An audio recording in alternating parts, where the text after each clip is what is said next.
नमस्कार, माझ्या रेसिपीमध्ये पुन्हा एकदा खूप मनापासून स्वागत। तर आज आपण भरलेली मिरची कशी बनवायची हे बघतोय।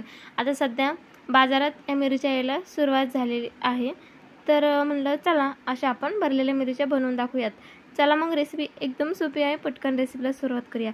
तर सगळ्यात आधी मी ह्या मिरच्या धुवून घेतल्या आणि याला अशी आपल्याला उभे चीर देऊन घ्यायची आहे। तर आता हे झालं, आपण स्टफिंगची तयारी करणार आहोत। तर त्यामध्ये आपल्याला मी बारीक कांदा चिरून घेतलाय, कोथिंबीर घेतली, मीठ, लाल तिखट, जिरे आणि थोडीशी हळद घेतलेली आहे। आता कांदा बारीक चिरलेला आहे, यामध्ये जिरे घालायचं, 1 चमचेभर हळद घालायची आणि लाल तिखट घालायचं, म्हणजे स्टफिंगला आतून छान अशी चव येते, आणि मीठ घालायचं। आता मिरची चवीलाच तिखट असल्यामुळे मीठ थोडंसं जास्तच वापरावं लागेल। आता हे झालं आणि यामध्ये आपल्याला भाजलेल्या शेंगदाण्याचा कूट घालायचा आणि बारीक चिरलेली कोथिंबीर घालायची। आता हे सगळं आपल्याला असं मिक्स करून घ्यायचं। आता हे सगळं स्टफिंग आपलं मिक्स झालंय, यामध्ये आपल्याला आता या चिरलेल्या मिरचीमध्ये आपल्याला हे स्टफिंग यामध्ये भरायचं आहे आणि असं पूर्ण पॅक दाबून भरायचं, म्हणजे यातलं स्टफिंग असं बाहेर येणार नाही। आता हे बघा, आपल्या असं हाताने भरता येईल तर हाताने भरायला किंवा चमच्याने भरायला सोपं जातं, आणि असं आपल्याला भरून घ्यायचं, असं पॅक दाबून घ्यायचं। आणि आता इथं सगळं हे भरले मिरच्या आपण सगळ्या या सारणाने भरून घेतलेले आहे।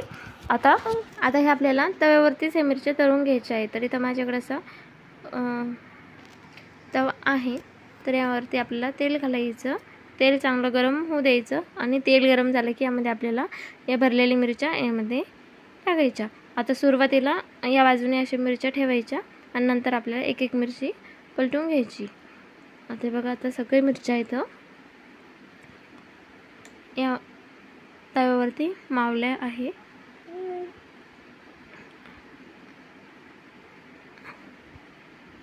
आता 2 मिनिटांनी आपल्याला ही मिरची याला पलटून घ्यायचं, म्हणजे खालची बाजू भाजली जाईल। आणि थोडीशी बारीक चिरलेली कोथिंबीर उरलेली होती ती यावरती टाकून दिली। आता एक एक मिरची करून आपल्याला अशी याला पलटवून घ्यायची।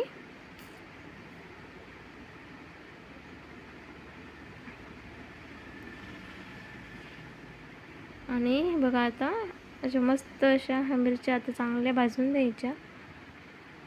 आता ही मिरची मऊ झाली आणि थोडंसं खाली आपण स्टफिंग जे भरलं होतं ते खाली तव्याला चिकटतं, तर असं थोडंसं करून घ्यायचं आणि त्यामध्ये असं आता आपल्या मस्त अशा भरलेल्या मिरच्या तयार झाल्या आहे। आणि कशा वाटल्या तुम्हाला हे कमेंट करून नक्की सांगा। व्हिडिओ आवडला तर लाईक करा।